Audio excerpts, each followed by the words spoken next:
I'm here at our RV storage, and today I'm going to walk you through my procedure on when I come to the storage unit, when my RV has been stored for a period of time.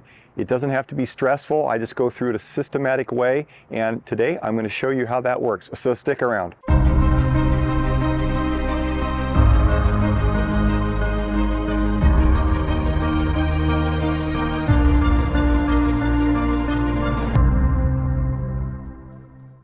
Hi friends, I'm Steve Vance from RV Squared. Today I'm going to walk through my procedure of when I come to the RV storage and it's been cooped up for a while and I haven't had the enjoyment to use it. Right now it's sitting at about an average of about 100 degrees on a day in and day out basis, and it's been that way for way too long.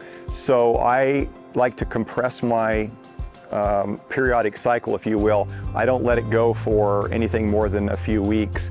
And there's a set of procedures that I go through. They're just kind of rote memory. And today I want to walk you through that.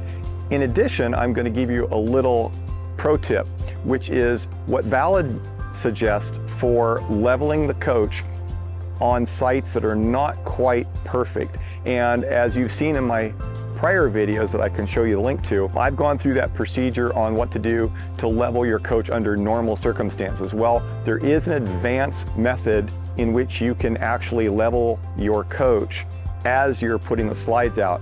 It's not the normal operating procedure, but it's a procedure I want to show you today. And I'm going to try to vocalize what I'm looking at or what I'm thinking, and it probably will take longer for me to talk about it than it does for me to actually execute it. But here we go, let's give it a shot. Well, now obviously, as I've mentioned before, one of the things I look at primarily is how is my coach sitting? I turn my leveling system off so that when I come back, I know that my compressor hasn't worked really hard to keep the coach level.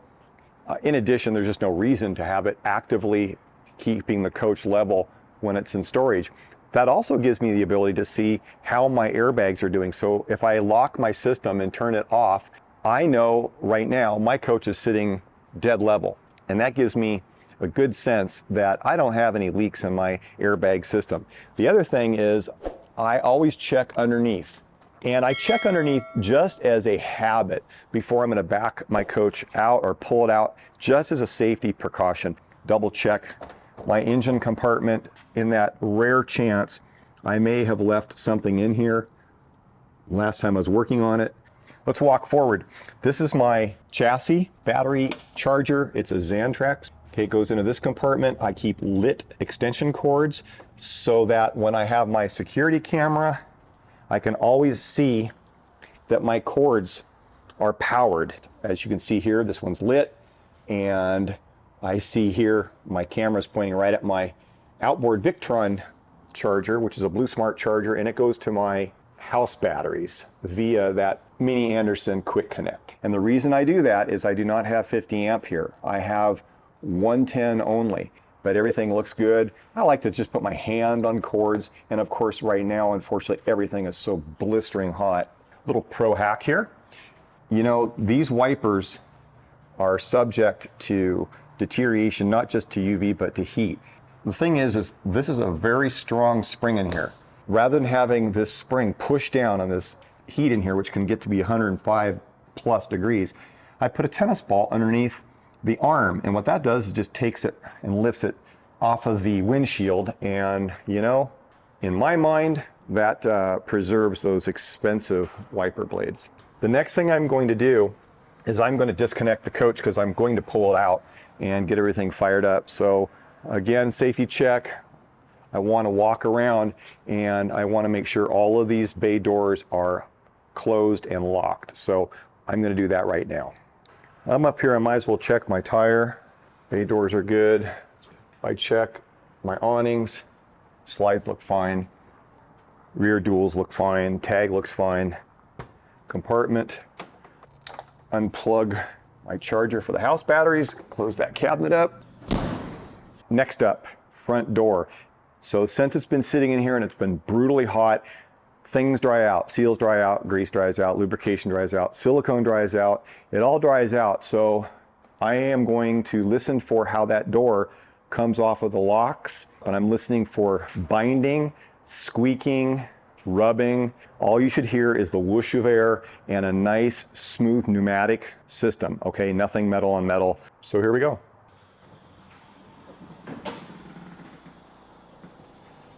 Nice. The metal click you heard was obviously the step coming out, flapping down. And I'm also listening to the fact that my compressor kicked on. So everything's solid, good to go so far. Let's move inside. First thing I do, I will turn on my light master, press and hold. That fires all of my lights up, all the lights. I'm going to close my door and I'm going to look around. Make sure everything looks okay in here. Nothing's on the floor. I listen, but I also smell. And unfortunately, when you think about a coach that's been sitting in storage, and that storage has been it's just been horrific. You know, I use the Rosie app, which gives me full-time 24/7 monitoring of my batteries and all the systems, including temperatures. And yeah, it doesn't make me happy. I obsess over having excessive heat coming into these coaches during the summer. And by excessive, I mean that my bay temps, the hottest bay temp is 112 inside. In the salon, it gets to be actually 100 plus degrees. And I just hate that. Before I start the coach up or get ready to pull it out, I'm in the storage unit. It's been a couple weeks. I just like to look everything over and just make sure everything's okay. The toilets have to be flushed because that water is dried out, and that's one thing I always talk about is make sure, even if you have to pour water in manually to fill that bowl up and get a good layer of water, especially important when you've got these hot storage units, is you want to make sure that your sinks have stoppers in them. If you have the normal stopper, use that. If you have to buy the silicone drop-in stoppers for the shower or the bathroom sink, do that. It helps keep those traps moist. And when you have water in your traps, it does a couple things. First of all, it maintains an air trap, so fumes from the tank can't seep out and stink your coach up. That's a sure sign that you've got dry traps. The other thing is, it just helps those traps and seals stay moist. Getting seals dried out in plumbing is not a good thing. So keep those openings sealed off if you can, and make sure they've got water in them before you leave your coach to put in storage. I'm just going to give a real quick check on my refrigerator and make sure nothing's out of the ordinary. Yeah, it looks good. I park it at 5 degrees freezer and 44 degrees refrigerator because there are no food products. On food, you should have 0 and 38, 37, 38. That's the industry standard. But when it's in storage, it doesn't really matter. I've got 5 degrees and 44 degrees, and that's plenty fine to keep nothing cool. All right, let's get this baby out of this barn and get the generator going and get those ACs going. 101 degrees outside, believe it or not. I'm gonna go ahead and kick the generator on. Might as well get it on and get it warmed up. By the time I pull out, it'll be ready to kick the air conditioners on.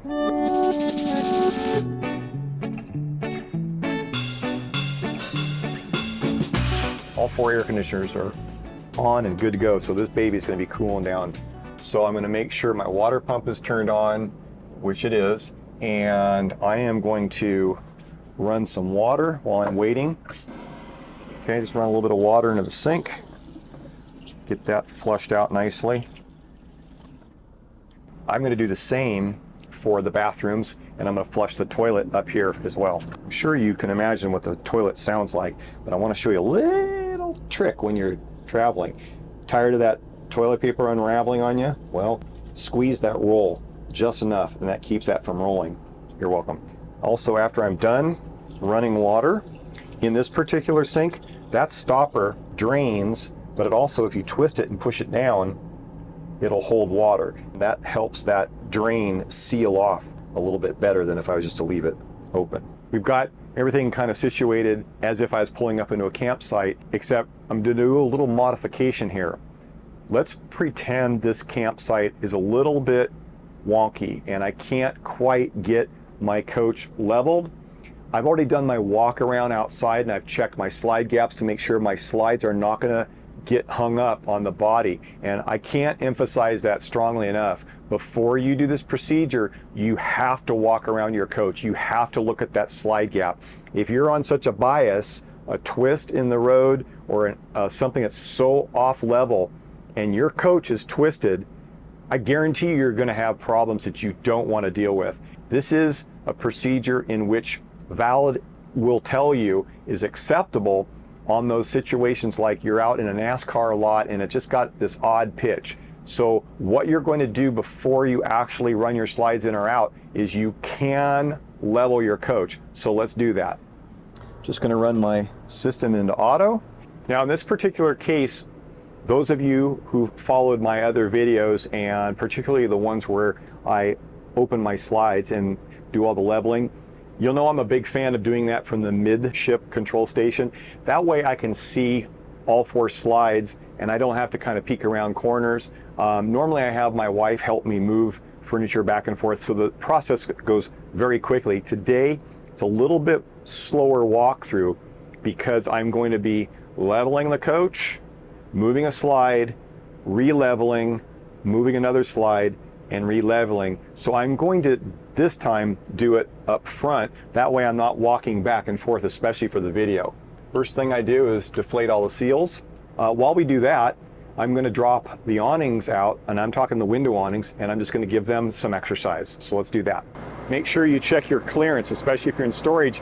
I am not going to put my slide out with my awnings out, but I'm just going to move them out just to test them right now and give them some exercise.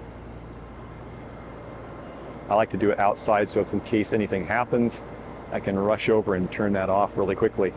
Those look good, but more importantly, they sound good. I'm going to walk down. This one gives a little bit of squeaking every now and again.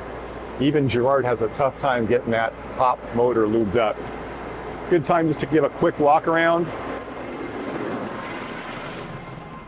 Looks great. The coach should be sitting level, and good time to check that. And she is sitting dead on level. Let's get in and out of the heat. I'm going to lift the awnings back up. Like I said, I don't like to run slides when awnings are out. So let me do that first. One click of the awning master button, and those are coming up. Make sure those are all free and clear. We're all good. I like the Z pattern. When I'm putting the slides out, I go front, left, front, right, rear, left, rear, right. The reason why is that gets me clearance here so I can move my furniture out and then get that passenger slide out. The back doesn't matter so much, but it's just a systematic procedure I like to go through, because when I pack up and bring the slides in, I follow that same formation in reverse order, the Z formation. So it'd be the rear passenger slide to the rear driver slide, then the front passenger slide, and then finally, last one to go in is the front driver slide. So I'm going to do the front driver slide first, and then we're going to level the coach. So here we go.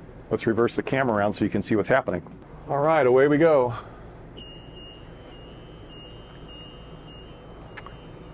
As you're doing this, as always, you're listening carefully to the way your slide is moving. It should be moving out fluidly. It should not be making any odd sounds, no creaking sounds. It should be moving evenly too. At this point, it's all the way extended and it locks, and then the floor movement comes up again. Should be completely level and completely smooth.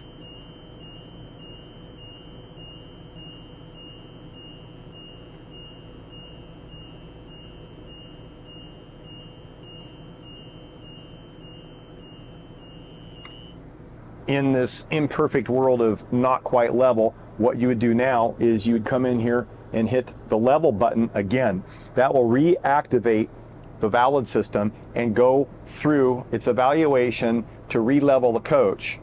It's acceptable in this case because I know that this is a relatively flat area, and I know that my slides gaps are all okay, and I know that the coach can be leveled just like that. Next thing what we're gonna do is we're gonna move the passenger side in the front out. So let's change the camera and you get a view of that. So on my coach, this is called the front curb. That slide's been moved out. I'm gonna do the same thing again. I'm going to tap the auto button. See, it didn't take long at all. It instantly re-leveled. You're not looking for this system to work and work and work. You can stop at any point, and you know you're as good as you're gonna get. and you're just going to leave your coach in that non-level position and just live with it. You know, a couple degrees off doesn't affect things too much. You just have to be careful that things like the shower are still going to drain. You don't want your water to be pooled off into one section of the shower. So let's move the rear slides out, and then we'll level in between those.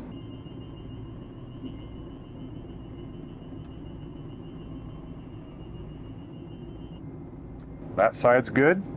So let's walk up front and re-level. Press level, and boom. Let's give this one a shot. Press the off on that panel. Technically speaking, we're all done, but let's just walk through the procedure. If you were concerned about not being perfectly level, give your system one more wake up and let it re-level the coach. And at that point, you're all finished. As I'm sitting here thinking about the leveling system and running auto level in between slide movement, I wanted to share a couple more tech tips with you that come from Dan at Valid, and he's awesome. If you need any help, he's said up front, anybody has an issue with any of this, give them a call. They're really great with customer support at Valid. One of the things he kind of amplified is that this system will only recheck level every couple hours. And by doing the leveling, you're forcing the level to reevaluate the coach's position as you're moving these slides in and out. And that normally would be something that you don't do when you're moving slides. Then you go into auto leveling mode, and then it'll only check your coach's leveling system every couple hours. And one of the things I like to do is if I'm in an off level situation, I'll go ahead and turn my system off. I'll just try to get it as level as I can, and then I'll turn the system off, because primarily is I know my system's going to sit stable anyway. I don't want it waking up every couple hours and trying to re-level the coach, because invariably, if I'm in a really wonky site, I will have kind of fine-tuned the rig manually anyway. And if I allow the rig to go in an automatic mode, it's going to try to undo what I've already done. So a little extra pro tip is, if you're in these weird situations and you've got your rig best as you can, and you don't want that system to try to redo that work over again, just turn your Valid system off. For me, it works perfectly doing it that way. We've got the slides out. We've leveled in between each slide being moved. Again, that's an atypical method. It's something that Valid does support doing for unusual circumstances. It's not the normal. So just to review, the normal is go outside, check your gaps, check your clearances. Come inside, deflate your seals, move your slides. You choose your order. You can choose mine if you wish. And at that point, all that was done in travel mode with the rig running, and preferably the generator running as well. The generator gives you a good power supply. It gives you a very strong and steady current. If you're not running the generator, hook up to Shoreline, 50 amp Shoreline service. Let your transfer switch kick over so that you're on Shoreline power, and then start all your slide movement. Don't do it until that happens. Don't start moving slides when you start the generator. Don't start moving slides when you first connect to 50 amp. Let everything transfer over to your coach. The worst thing you can do is be moving slides in the midst of your coach's power being transferred, either from generator, inverter to Shoreline, or inverter to generator, or any transition. Make sure your power source is stable and strong. So at this point, I'm going to take care of all the other routine maintenance, but first I'm going to shut the rig down. Let's take a walk in the back, okay? Now here's my sink stopper for the bathroom. I like to run both hot and cold. That helps purge any air out. Also helps keeps those seals and cartridges nice and moist. And put that stopper back over. A couple of good flushes. I also run some water down the shower drain, so I'm gonna do that. Got a silicone stopper on the drain. This is a good time to take a look at your generator. And the generator is pumping along with 43 pounds of oil pressure, and it's just running at a cool 159 degrees for the water temperature. In terms of the big ticket items, if you will, that's all there is to it. Again, this is not an exhaustive periodic maintenance. This is just a routine checkup, if you will. It's to come out, it's to get the coach out, it's to exercise, all those things that should be moved, which is your slides, your seals, your generator, and certainly in this heat, I like to exercise the doors. So I'll exercise not just the front door, I'll exercise the pocket doors. And my mentality is under extreme temperatures, whether it's super cold or super hot, I'm kind of a believer in keeping things moving. I want to caution you on a couple more things that when you put your coach away, especially when you're in a bay like ours, which is only 110, I make sure everything is off. Right now, the only appliance that's running when I go inside will be my refrigerator, but I make sure that there's only one other thing that's running, and that's my AC compressor. And the reason for that is it's not so much keeping my coach level, but it's keeping my seals inflated. Do you have to have that on? Technically, no, you don't. But here's the problem. If you let those seals deflate, Newell will even tell you they don't advocate that you do that because that's when problems happen. Secondarily, it allows dust and even worse, bugs to get in through the seals, and that's the last thing I want to have happen is in my bay all of a sudden have an infestation of bugs or at the minimal dirt. And that's it. If everything goes well, it shouldn't take you more than a couple hours at the most. Longest part for me is driving across town through traffic, and that takes a half hour. But I can usually get out there, give a nice, easy, slow-paced check, get everything wrapped up, back in the barn, locked up, and make it back here in time to have a cocktail and make dinner. So hope this helps you out. Thanks for the suggestions on making this video. If you have any further, make sure you post them down in the comments. If you're here for the first time, welcome. I appreciate it. Give me a like and subscribe if you find this content useful. Take care and safe travels as always.